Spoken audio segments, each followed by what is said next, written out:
Well, good morning. We're at the Pure Life show here on the floor of the Palais de Congrès in Marrakesh, and I'm joined by three purists here for the wonderful Pure show. We have Diane Wildenstein from ABOUTAsia, we've got Jay Ahmed from Michigan, and we've got Andy from the UK.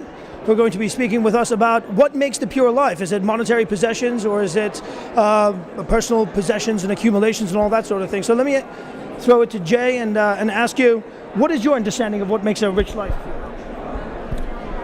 For me personally and professionally, I think that one should look beyond what their eyes can see. One should challenge themselves and almost be, we talk about in business being disruptive in business, but you should also be disruptive in your personal life in a positive way, meaning that challenge yourself, put yourself in uncomfortable positions, do things that are a little bit outside of the norm, and you'll discover a whole different self about yourself, which will lead to so many new opportunities, both personally, professionally, that just continue to kind of evolve. So for me, look beyond what your eyes can see and lead by example. And I think we as travel professionals should challenge our clients just as well. And Diane, is that something that you think your guests sort of discover when they visit a property like ABOUTAsia in the south of Africa? Absolutely, whether they're visiting Ojogi or Valley Trunk. I mean, our guests are always looking for different experiences. What makes a life rich is we're all limited by time, so never say no, always embrace the new experiences. It's the experiences that open your eyes, the people, the time that you spend with them. Those are the things that stay with you, that matter.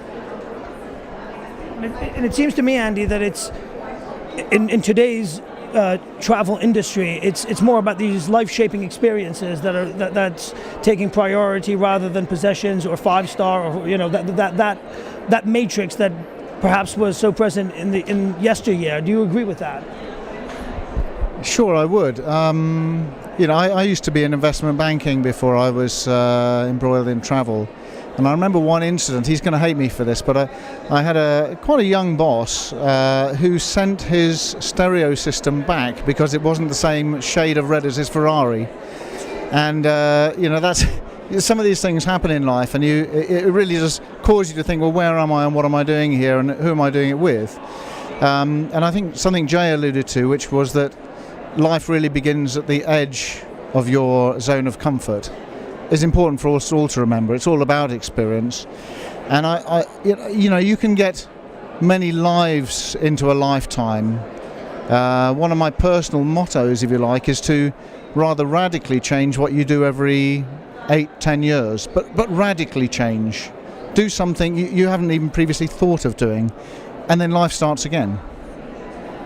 That's absolutely fascinating. So the one thing that's constant in life is change, and you would suspect that that's something that you should impress upon not only your personal life, but perhaps your travels as well.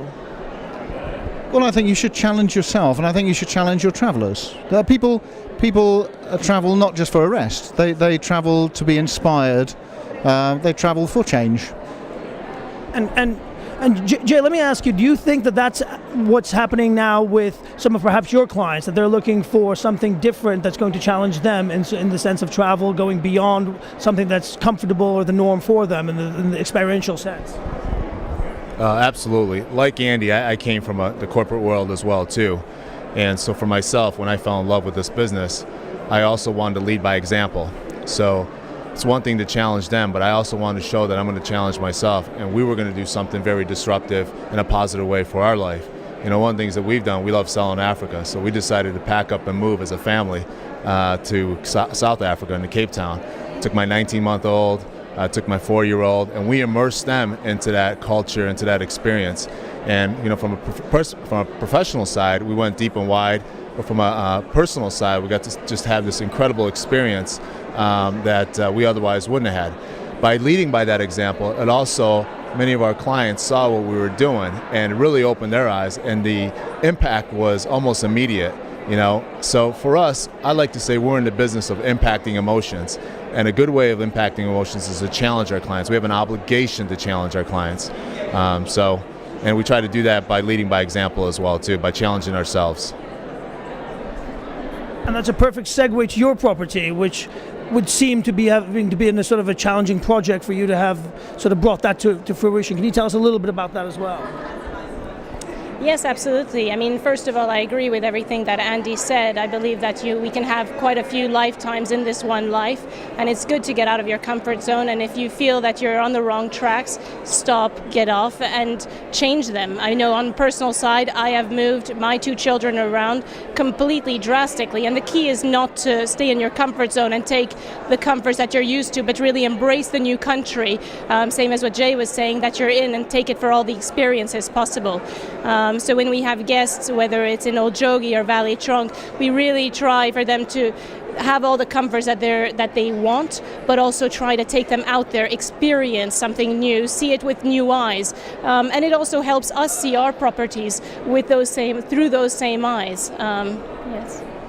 And in that sense, what would you sort of prescribe a motto to, if you will, if there was going to be a motto that you would put on that sort of experience? You're putting me on the spot. I suppose. I suppose we don't have the luxury to get it wrong. Whether it's the finite time to take a vacation, whether it's our finite life, it's got to be right. And if it's not right, make it right. So that's our job today here at Pure, to ensure that the guests that we bring, whether we're sellers or buyers, really have that experience, and to plan it for them, to understand their needs, what they're looking for. What about you, Jeff? It's going to be a long answer. Some years ago, during my corporate days, I was sitting next to a guy on a flight, and he was in his mid-60s. And he said to me, and at that time I was a bit younger, I'm 42 now, so I was, early 30s. And he said, Jay, he says, if I could tell you anything, he says, don't wait till you're in your 60s to retire and enjoy life. He says, do it now. Your legs are fresh, your mind is sharp, your body is strong. Don't wait till when you're tired. Don't wait till you're weak. He said, do it now. For me, that really had an impact. So I kind of took that to another level, and I always tell our clients, and I live by that motto, money comes and goes. You can always make more of it. If you're healthy, you're wealthy. Enjoy your life now. Look beyond what your eyes can see. What about you, Andy? I think those are great words. I live by that. Well, my motto is actually printed on my business card, so I'm going to read straight from it.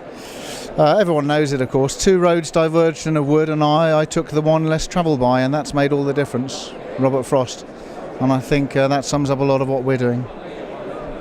Wonderful. Well, I think that about covers it up for this particular edition of The Rich Life with my wonderful panelists, Jay, Andy, and Diane. And thank you very much indeed. And thank you for all of you for watching. Thank you.